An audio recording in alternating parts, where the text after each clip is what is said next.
Alam niyo po, napakahirap magtanong sa isang former president na mahal ng maraming tao, pero kailangan po nating magtanong para sa kapakanan ng mga taong bayan at para mabigyan ng linaw ang mga isyo sa extrajudicial killing. Mr. President, Mr. Chair, kilala po ba ninyo si Mr. Jamie Guban o pamilyar po ba kayo sa pangalan niya at si Mr. Mark Taguba?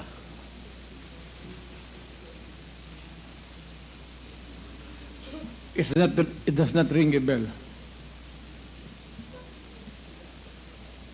Hindi niyo po kilala si Mr. Jimmy Guban at si Mr. Taguba. Kasi po, according to Mr. Jimmy Guban at Mr. Mark Taguba, sangkot po si Davao Congressman Honorable Pulong Duterte at si Atty. Mans Carpio na inyong manugang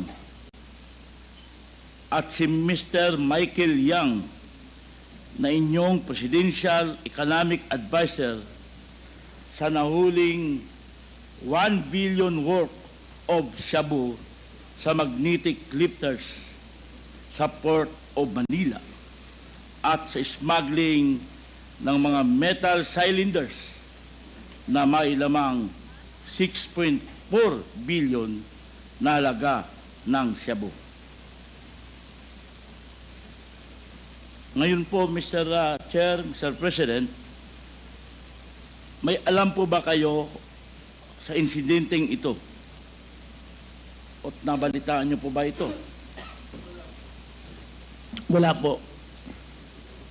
But kung totoo yan nangyari, I would strongly suggest that yung anak ko at yung minention mo, that's my son-in-law, Yes po. to file a case, and I'm urging the prosecutors to do their best to file a case in court. That is the remedy. Unless patayin natin, but that is not anak ko. The best remedy is really to go public, expose them, and file the case in court, just like what they're doing now, so that they will be made answerable for their misdeeds in this planet. Thank you, Mr. Chair. Thank you, Mr. President. Ito po nga sinatanong ko po kanina ay according to Mr. Jimmy Guban and Mr. Mark Taguba. Next question po. Yung iyo is according to two persons?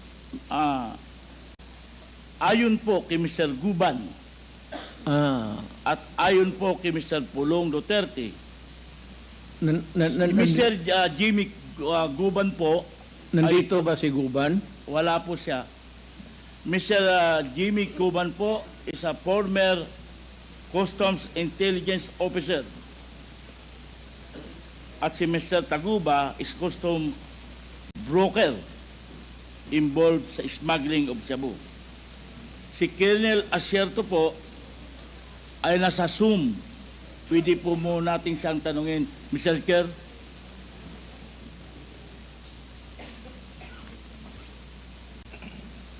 I'm sorry, Congressman Tevez, what was the question? Pwede po ba nating tanungin si Colonel Asierto dahil po siya ay nasa Zoom regarding po rito sa mga tinatanong ko po kanina kay former President. You can ask questions to Colonel Asierto. You have 10 minutes, Congressman Tevez. Yeah, you know, the names of my son, and they must come here and testify in person. Huwag yung Zoom na Zoom. Hindi pwede yung Zoom na Zoom because that is not a standard of justice. Hindi pwede yung ganun. Ang pangalan ng anak ko, pati yung son-in-law ko, so I will object. Bakit tayo mag-zoom-zoom dito? Dalhin mo dito yung tao. Give the names of those persons to the committee so that they can subpoena the idiots, the other around, o dalhin mo dito, paupuin mo so that the committee members and the chairman can ask questions. And Mr. we can Mr. feed President. our questions with him so that Mr. Chair, Mr. President, with all due respect, when last Monday when we canceled the invitation supposedly for today's committee hearing, and then yesterday we decided that we proceed again with this committee hearing. We have sent out, we were in a press conference, and I mentioned in the press conference that those who want to attend as our resource person for today's committee hearing is welcome. And that is why several of our resource persons are here. Senator Leila de Lima, Father Flavio Villanueva, Senator Antonio Trillanes, and the others, no? And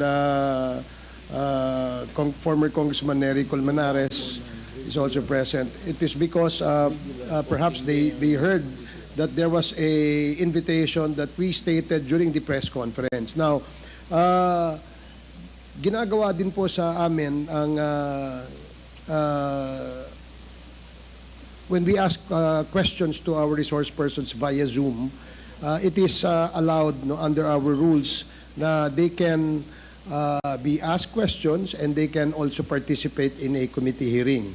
However, in this case of Colonel Acerto, para lang po to set the record straight, siya po ay wala po dito sa Pilipinas. Hindi po namin ma-locate kung nasaan po siya. But when we offered and invited them to join the committee hearing, he has signified his intention to join this committee hearing via Zoom. And since the rules allow that, Your Honors, Mr.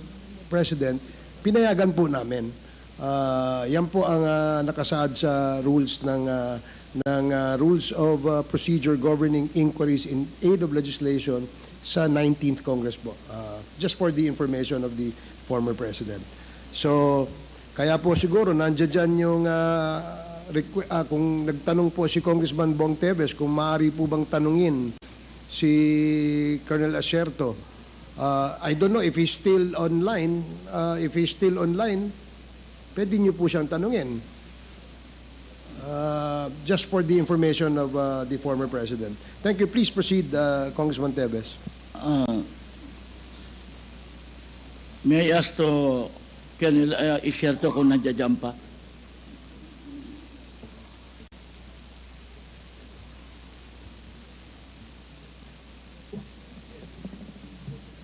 Comsec, Secretariat, would you know if there's Colonel Acerto in the Zoom? Kung online ba? If Colonel Acerto, kayo po ba'y nandiyan dyan? Yes, sir. Dito po ako. Sige po. Congressman Bong Teves, you have 8 more minutes na lang naiwan sa inyo. Colonel Acerto, good evening. Mr. Chair, you have to satisfy the requirements of the law or regulation. Tell us why you are not here. Are you sick? Are you half dead? Are you incapacitated? Because you will deprive the other parties participating in this hearing the right to answer Okay. or give questions. Thank you for that suggestion, Mr. President. Yes, Colonel Acerto, bakit po kayo nag-online? Bakit po wala kayo dito physically present dito sa bulwagang ito? Sorry po, hindi ko po maintindihan. Bakit po? Paano po yung audio? Ulitin ko po, Colonel Mr. Chairman. Acerto. Pwede po bang malaman bakit wala po kayo dito physically dito sa bulwagang ito nang sa ganon ay kayo po'y makaharap dito sa committee hearing ng Quadcom? Pwede po bang malaman kung anong rason?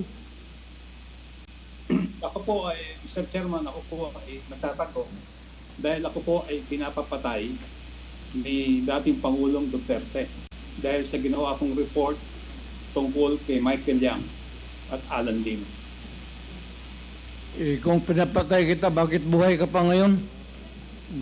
Buka pala. 1 minute suspension. Mr. Chairman, 1 minute suspension. 1 minute suspension.